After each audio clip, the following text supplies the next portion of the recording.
Hi, this is Miss Klemme, and welcome to the podcast on molecules of life. I'd like to begin by taking a look at this phrase, you are what you eat. And yeah, essentially, that's what it is.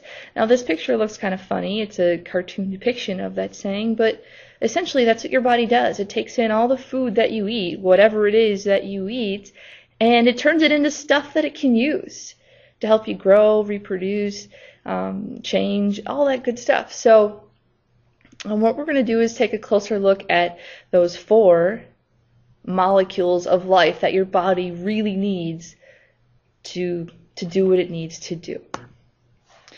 So let's take a closer look at the learning targets for today. You can go ahead and jot these down in your accompanying notes.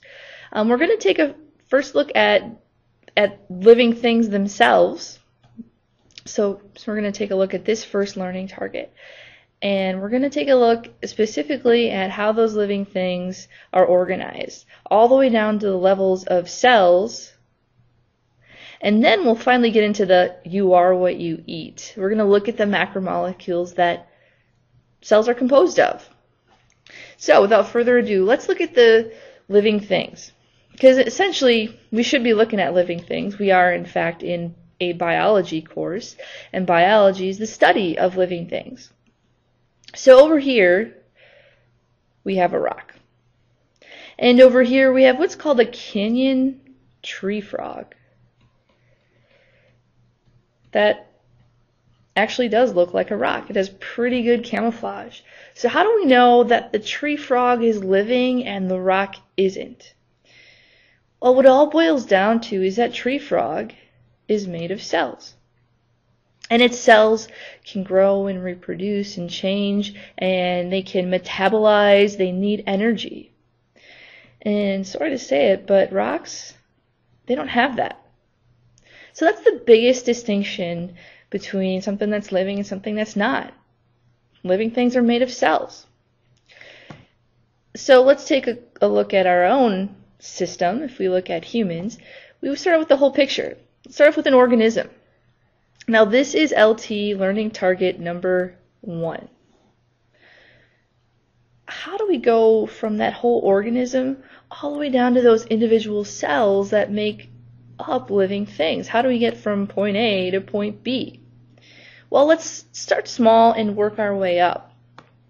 So if you have a bunch of cells working together, you get a tissue. So say this is a cell in your stomach. Sorry.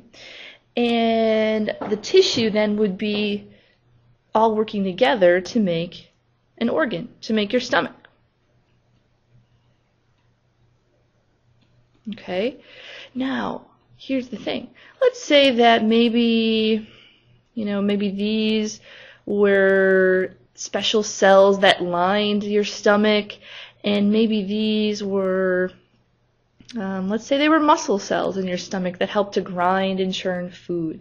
So there are 2 different types of tissues, 2 different types of cells that make up one organ, and they help the stomach do its task.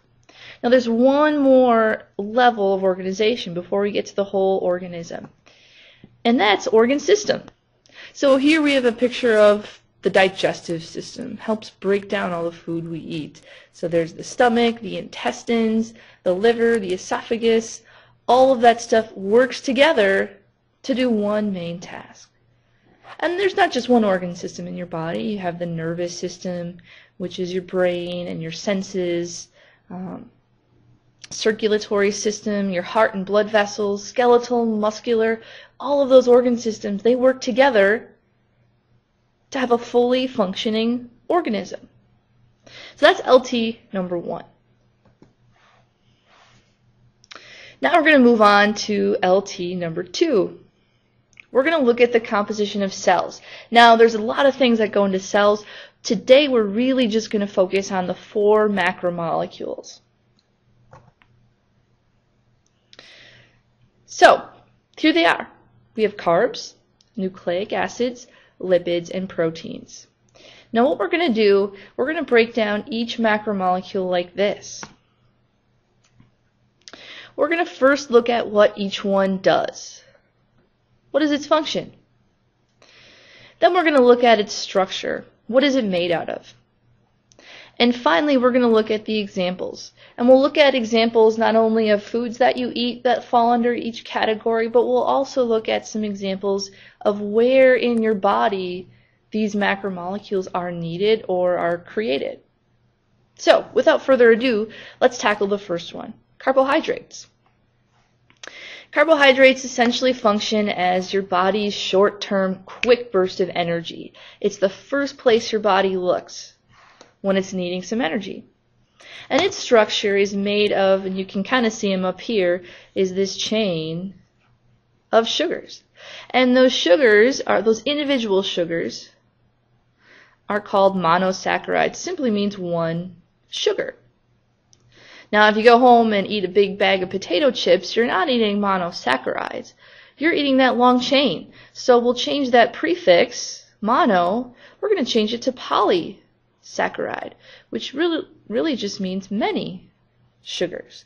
And that's what you're eating when you're eating the pasta and you're eating the potato chips. So those are some examples of what you eat that's a carb. Now, what we want to do, though, when we eat the pasta, we want our bodies to convert it into glucose.